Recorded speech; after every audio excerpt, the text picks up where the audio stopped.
All right. Everybody hear me okay?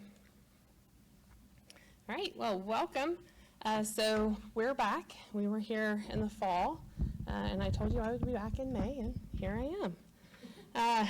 So just a little bit about my forecast presentation. I like to highlight some of the stuff that our kiddos are doing throughout the district. So I have pictures throughout, and I'll just sort of talk a little bit about each of the pictures as I go through the forecast. It's not meant to be distracting, but as we look at how we're spending our resources, I think it's important to understand why we do what we do.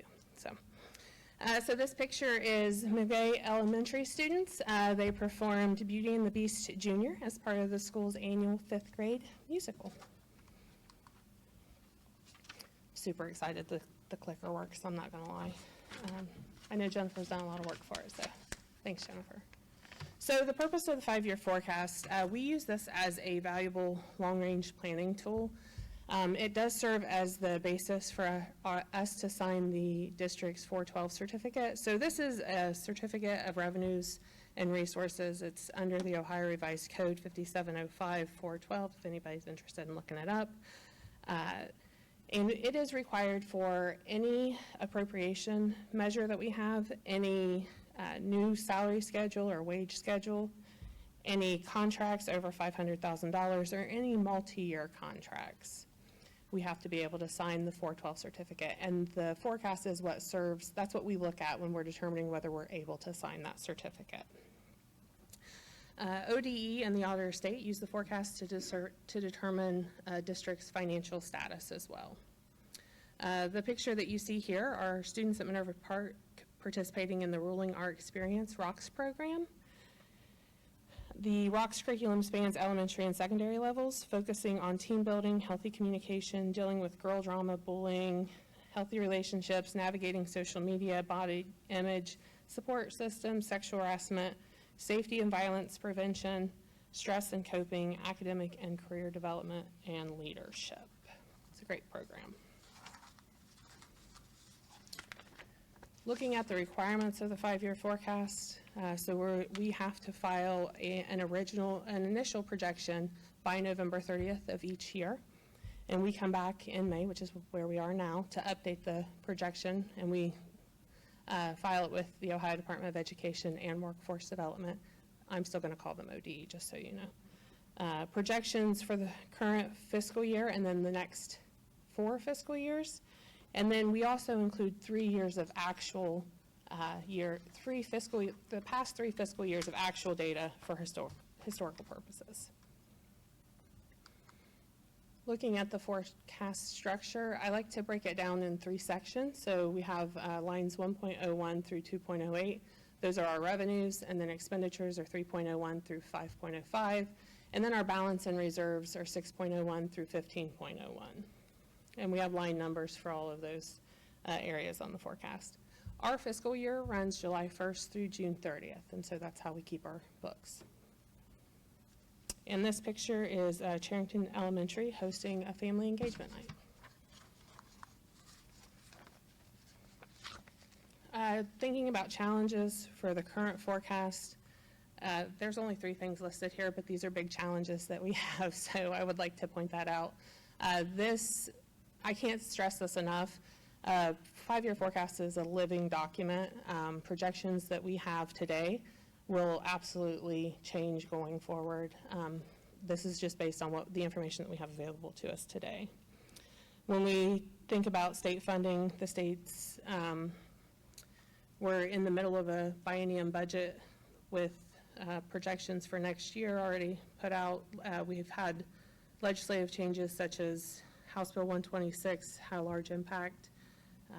I think about the Senate Bill 288 and House Bill 123 that added a ton of costs and took a lot of our resources to get the school year started. Just lots of things that we can't always anticipate. So that's something that we're always dealing with. And then federal funding, we have our ESSER funds expiring this year that we've talked about. And then property values, excuse me.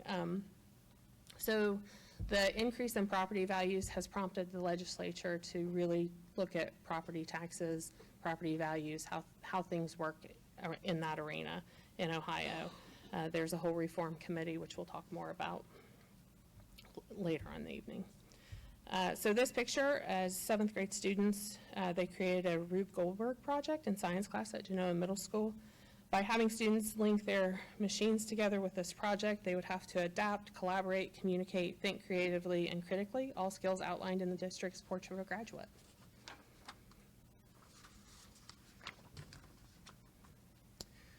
Looking at changes from what we had in November coming into May for the forecast. So state funding was updated with fiscal year 2025 projections. So that came from OD late in April. And so they have updated the local capacity numbers using the new property values, which they are not updating any cost sets. So we'll talk about how that's affected the forecast. One-to-one technology has been added to this forecast. We have several staffing updates to align with our updated staffing plans for special education, English learners, and other student supports. And then we've added a one-time funds transfer for capital project needs to keep our bond millage low this November. And so we'll talk a little bit about that. And this picture is Hamby Elementary hosting Literacy Night for families to learn more about the importance of literacy.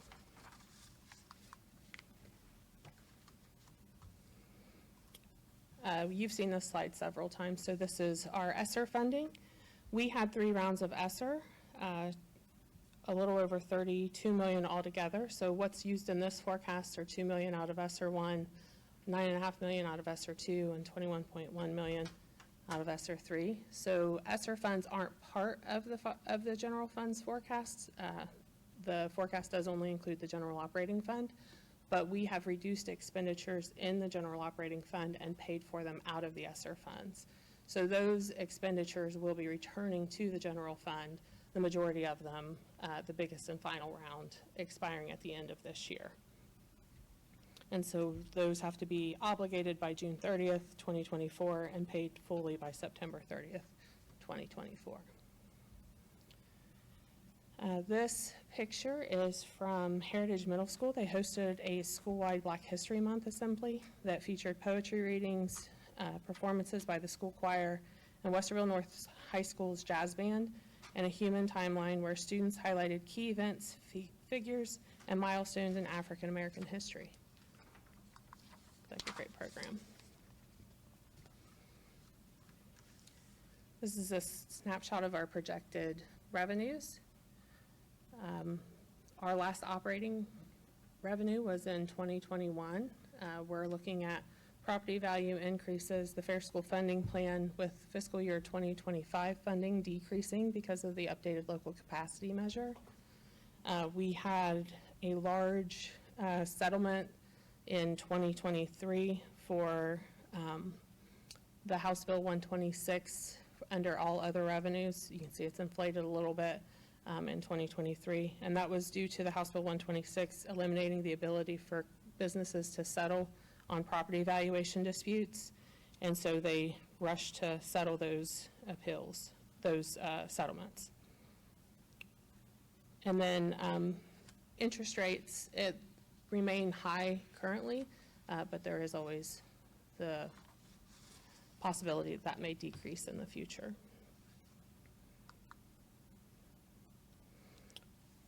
This is just a snapshot of our actual makeup of our revenues. So in 2023, we had 63% came from our local property taxes, 25% from state foundation and reimbursements, and then another 12% from miscellaneous sources.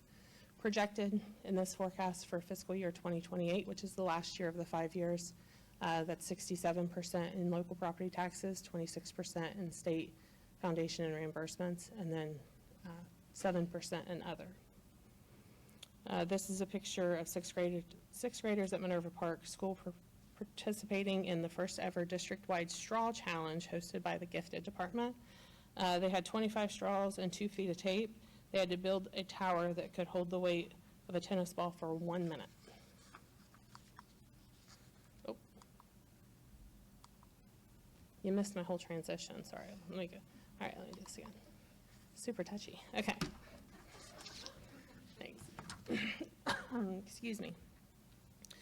So this is just a snapshot of breakdown of our local property taxes. So we have general property taxes, which is our real estate taxes.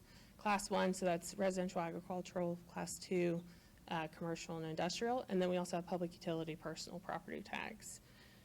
Property taxes are estimated to be 64% of total revenues in fiscal year 2024, which is the current fiscal year that we're in. And this forecast assumes that we've updated this from the November forecast to include the actual increase. So we saw a 36% increase in assessed values for residential and agricultural property, and a 9% for commercial and industrial property. House Bill 920, if anybody wants to stick around to the work session after this, I got a very long presentation on how House Bill 920 works. But essentially, the growth that we see on revenue from property taxes is only from the inside millage amounts and new construction, if not abated or diverted through some sort of legislation.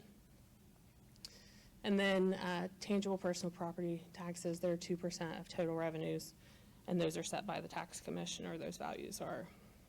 So this picture is our board president, Christy Meyer, and other district officials met with State Senator Andrew Brenner to discuss the effects of the state shifting the cost of school funding for public schools to the local community, while the state increases funding to private schools that are not regulated.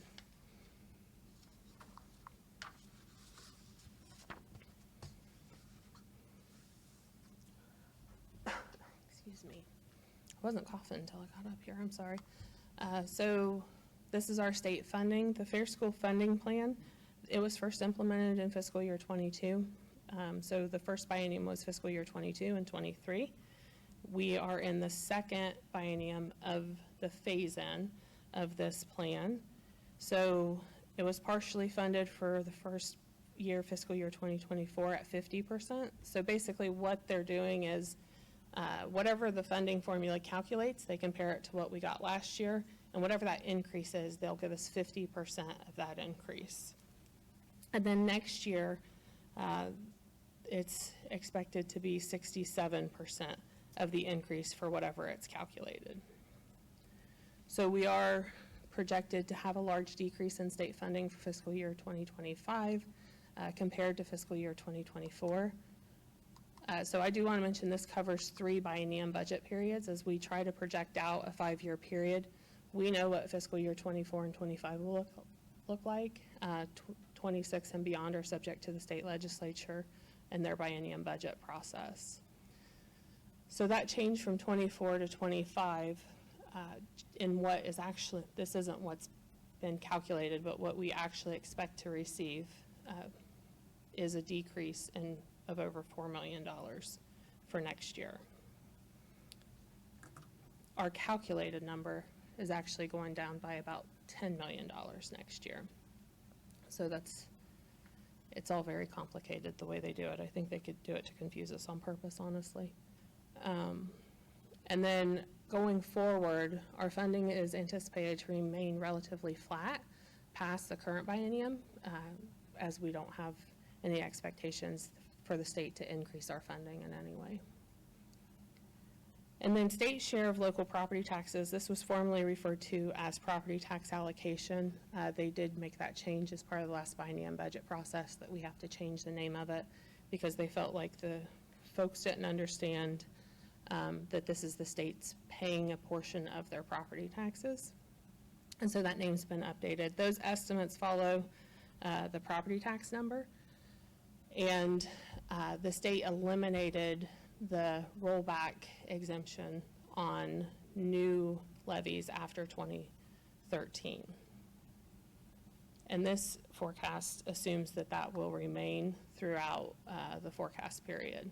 The state does continue to have conversations about diverting that money somewhere else, essentially. And I do just want to mention the last General Assembly's House Bill 1, which is, usually a priority bill that the House has. That was part of that was eliminating the rollback reimbursements and also decreasing the assessed values all meant to take funds away from public schools. Oh, I'm sorry. So this was the Fair School Funding Plan. Like I said, it was first implemented in fiscal year 2022. I've yet to see a funding formula that's been fully funded by the legislature. I've been doing this a long time. So they're not fully funding it, and they're also using outdated cost inputs. So House Bill 110 was the biennium budget bill for 22 and 23. So the idea is to implement the Fair School Funding Plan over 6 years. The first year we saw 17% of the plan implemented, and then 2023 was 33%. When they look at what does it cost to educate a student, they use 2018 data for that. But when they looked at what is the district's ability to raise revenue locally, they looked at current data for that, right? So it doesn't balance out always. And then for the current biennium, they updated those cost inputs to fiscal year 2022, which is great. Still 2 years behind today's costs. And then that cost input remains the same for the next year, fiscal year 2025. So school funding in Ohio is a shared cost between the state and the local community. So for us, going back to 2019, and it was the same through 2021, our local share was 57%, calculating at 57% of the state funding formula. This year alone, from 24 to 25, we were at 70% the current year. Our local share is increasing to 77% next year. So over that time period, the state has shifted the cost, 20% of the cost to educate our students to the local community from the state.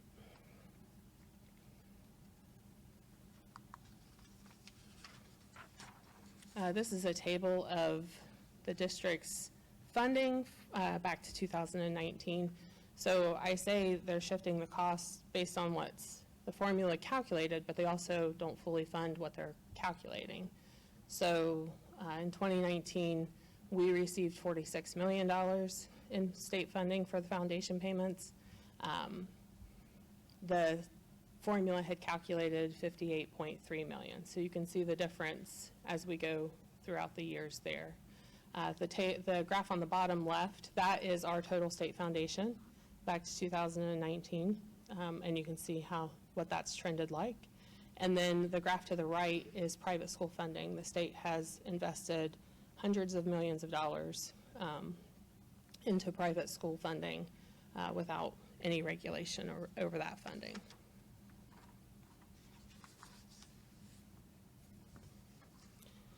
All other revenues include payment in lieu of taxes, Board of Revision settlements, interest revenue, tuition from other districts, student fees, and other miscellaneous receipts. Pilot revenue decreases as the tax abatements roll off. So we have a lot of community reinvestment area agreements where in lieu of receiving a growth in property taxes for new construction, we receive service payments essentially. We call them payments in lieu of taxes, and what we get is about 50% of what we would have gotten had it just been added as new construction to the tax rolls. And so as those roll off, those get added to new construction on the tax rolls. And then interest rates have remained higher, so that falls in this line.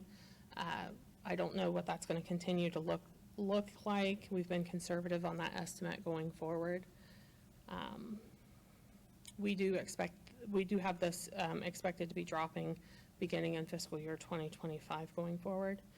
And then I mentioned House Bill 126 eliminating the Board of Revision settlements. That was the big change there from 23 to 24. And then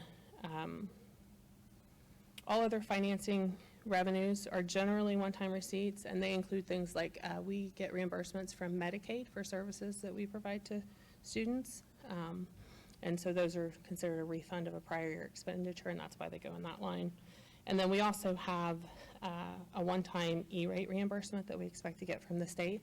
That was originally expected this year. It's not going to come in by June 30th, so we pushed it to next year on the forecast of about $1 million. So that's why you see that bump in 25.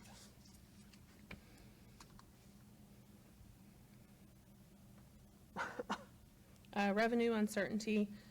State funding over the last few budget cycles has been unpredictable, as you can see from the previous slides that we went over. And we appreciate the efforts to implement the Fair School Funding Plan, but it's not what we thought it would be. It hasn't been implemented the way we thought it would be. They're not updating cost inputs, and they're continuing to shift that cost to the local taxpayers. And then the district experienced significant cuts in revenues in 2020 and 2021 due to the pandemic, and rollback in reimbursements continually come up for debate with the legislature. And property taxes, the values, collections, abatements, the economy and legislative changes, those could all have an impact on our revenues. This is why I say this is what we have today, but tomorrow it could definitely change. So that's the revenue side of things. So looking at expenses, so we do expect our expenses to go up annually as the cost of doing business rises. Inflation remains high. This includes opening Minerva France Elementary School in fiscal year 2023, and then Minerva Park Middle School we opened this past fall, in fiscal year 2024. The portions of ESSER funds that were used to offset revenue losses to help sustain operations, so those started beginning in fiscal year 2021, and like I said, this will be the last year of those in 2024, and those expenditures will be returning back to the general fund. We also have additional staffing needs for special education, English learners, and other student supports. And we have included a one-time transfer in the current fiscal year 2024, for capital projects to offset the bond millage for the November ballot.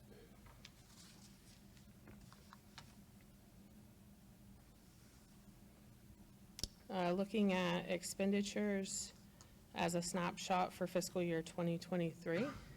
Overall personnel was expected to be 81%. In fiscal year, it was 81% in fiscal year 2023, and based on projections, we're expecting it to remain around 82% in the last year, fiscal year 2028. And this picture is students at Minerva Park Middle School's ribbon cutting ceremony and open house using the technology in the building, in the new building.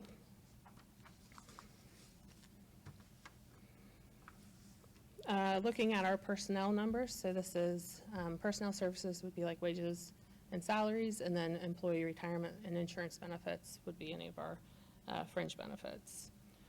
For fiscal years 24 and 25, we're using estimates from the district staffing plan. And then for fiscal year 26 through 28, we're using estimates based on average salaries. We talked about new staff in previous fiscal year 23 from Minerva France, and then new staff hired for opening of the Minerva Park Middle School this year. And then medical insurance is seeing large increases in claims and just high utilization. And then the ESSER funds provided for $2 million for ESSER 1. ESSER 2 was $6 million that we offset the general fund with. And then ESSER 3 was $16.9 million we used to offset the general fund with. And like I said, those are returning at the end of this year. This picture is an Emerson Elementary student being fitted for musical instruments. For the first time, fifth graders across the district were able to discover instruments they'd like to play in middle school without leaving their music classroom, thanks to volunteers from the Music and Arts store in Uptown. That was pretty cool. Other expenditures. Purchase services is our largest other expenditure line, and includes payments to other districts for tuition for special needs and other students, utilities, and other services. And then we have materials and supplies, includes textbooks, software licenses, consumable items that do not have long-term useful lives, Capital outlay includes equipment, technology, and other items that do have long-term useful lives, and we did add budgets for one-to-one in this forecast that hadn't been added previously. And then other objects include services purchased from the Educational Service Center of Central Ohio. Excuse me. They provide us with our teacher substitutes and all of our instructional aids for our special education program. And then operating transfers out include transfers to the Permanent Improvement Fund for turf replacement and the Food Service Fund to carry negative balances. So our Food Service Fund is a federal fund. It can't carry negative lunch balances at the end of the year, so we transfer to absorb that debt into the general fund. And then we also added a one-time transfer out of $30 million in the current fiscal year to create a capital projects fund to offset bond millage for the November ballot issue, because we have an opportunity to do a no new millage issue on the bonds with debt that we have rolling off. And we are anticipating inflation to remain high throughout the forecast period. And this picture is high school students taking the principles of biomedical science class. So biomedical science class explored careers in the medical profession with industry professionals during the Healthcare Expo at the Greater Columbus Convention Center. The event was sponsored by the Central Ohio Healthcare Sector Partnership in collaboration with the Workforce Development Board of Central Ohio and the Educational Service Center of Ohio.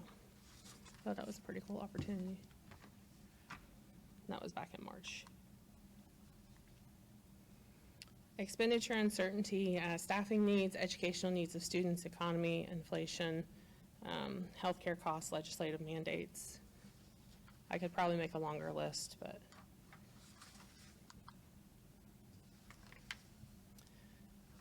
So this is an overall picture of revenues and expenses and our changes in fund balances. So the red line is our expenditures and the green line is our revenues. And then the blue line is our fund balance, our unreserved fund balance for our general operating fund. We last passed an operating levy in 2019 that began collections in 2021. We talked about opening the 2 new schools. This forecast does project a negative cash balance in fiscal year 2028, which is the last year of the forecast. And then deficit spending is expected to be large after the expiration of the ESSER funding. So I don't know if you can see this. I tried to highlight where those ESSER funds are coming back. And then the forecast does assume flat state funding using the decreased numbers, like I mentioned. And then last fall when we talked about this, given the deficit spending we're facing and the lack of appropriate state funding and the expiring federal funds, I am recommending that the board consider an additional operating levy this fall. We have a work session scheduled this evening to discuss the millage amount for that.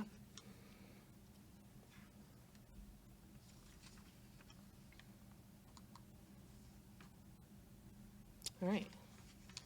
This last picture is Walnut Springs Share the Love Choir toward senior centers and assisted living community sites throughout the Westerville area to greet residents, sing songs, and distribute handmade Valentine's Day cards. They wrapped up their tour at the preschool program at the Early Learning Center downstairs. And the choir is an expansion of the choir at Amherst Elementary. So I think a teacher moved from Amherst to Walnut Springs, and they expanded the choir with that. Anyway, all right, that's my forecast presentation. What questions do you have? Thank you, Ms. Marshall. Yeah. I was just going to ask for a quick clarification. I think you made it pretty clear, but just to be crystal clear, when you say that because of property value increases, the state is decreasing the portion, that they're going to pay and they want to increase the local share, that is something that, our district feels differently than other districts, right? Because they're looking at the district level, how property values are doing. And so that is built into the Fair School funding formula? It is. So the local capacity measure, which I'll get into more detail later in the second presentation this evening, is based on property wealth and income wealth of our residents. And so that is updated with current data. And as we're seeing values increase, property values increase, or resident income increase, the state looks to us that we are wealthier and can afford to share more of the cost for the cost of educating. And so that's how the formula is designed, which wouldn't be necessarily so problematic if the cost sets for funding the formula also increased with inflationary increases and things like that. So we're in fiscal year 2024. We're using 22 cost sets, and we'll be in fiscal year 25. And while we're seeing that shift of 7% in that local capacity based on updated calculations of local wealth and resident income, they're still using 2022 cost sets. So that cost set isn't changing. So our funding automatically decreases significantly with that. Got it. Thank you for walking through that again. It's just a little bit of I think it's an important piece to understand that decrease. So resident incomes and property values are going up. So it's understood that our capacity as a community is going up, but on the cost side, they're not taking into account the inflationary increases since whatever they're using for the cost set. Yep. And the other thing I also want to mention, and I have more in my presentation at the end, is the way House Bill 920 works. So on any voted levy that we have, the county auditor sets the amount of revenue that levy will generate when we put it on the ballot. They certify the amount and the rates. And that is the amount that they look to generate from that levy. So as values increase on any existing properties, the county auditor will adjust the effective millage down so that levy generates the same amount year over year. The only growth that we see is any new construction that comes on for any of those voted levies. The other increase that we see is the 3.8 mills. We have a very small millage amount of inside millage, which is non-voted. It doesn't change. So that's the increase that we see for property taxes. So our property values as a district increased on average from tax year 22 to tax year 23, 33%.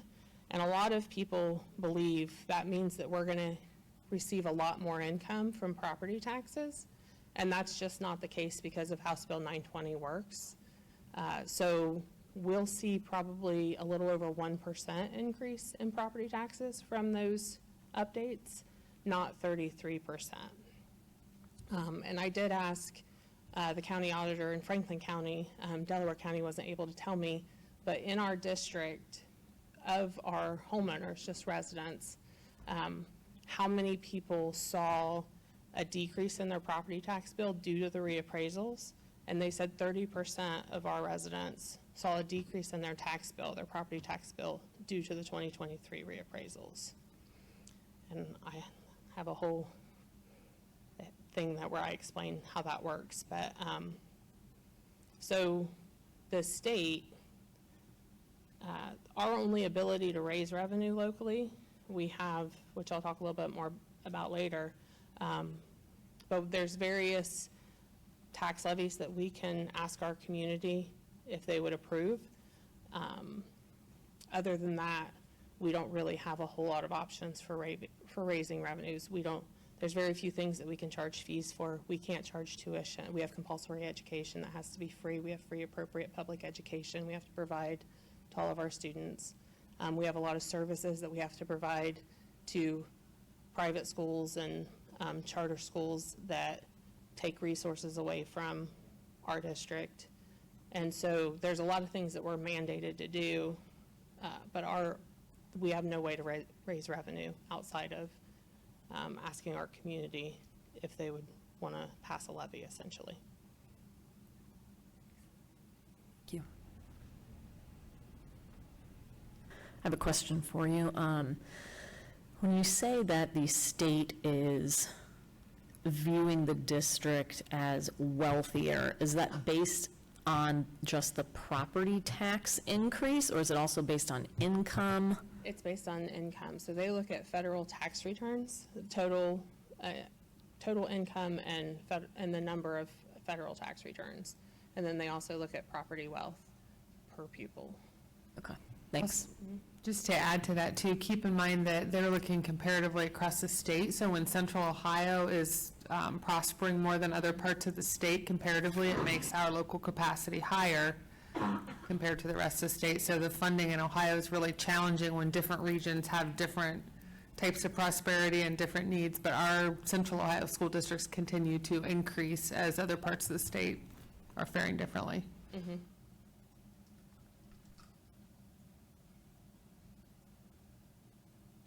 Any other questions? Oh, All right, I have a Thank pretty you. long presentation later this evening. I apologize in advance. yep, that's okay. We need 2 awards for everyone who stays. How's that?